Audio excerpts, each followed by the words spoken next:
तारदाळीतील मराठा भवनचा पायाभरणी समारंभ संपन्न. माजी आमदार प्रकाश आवाडे व विद्यमान आमदार राहुल आवाडे यांच्या विशेष प्रयत्नातून मंजूर झालेल्या तारदाळीतील मराठा समाजाच्या भवनसाठी 50 लाख रुपयांचा निधी मंजूर झालेला आहे.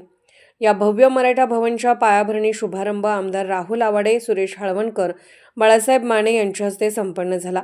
कार्यक्रमाची सुरुवात ग्रामदैवत शिरकाई देवीच्या दर्शनाने करण्यात आली. यावेळी आमदार आवाडे यांचे ढोल ताशांच्या गजरात ग्रामस्थांनी स्वागत केले. मराठा भवन स्थळी विधिवत पूजा होऊन पायाभरणीचा शुभारंभ सर्व लोकप्रतिनिधी, ग्रामस्थ व मराठा समाज बांधव यांच्या प्रमुख उपस्थितीत करण्यात आला.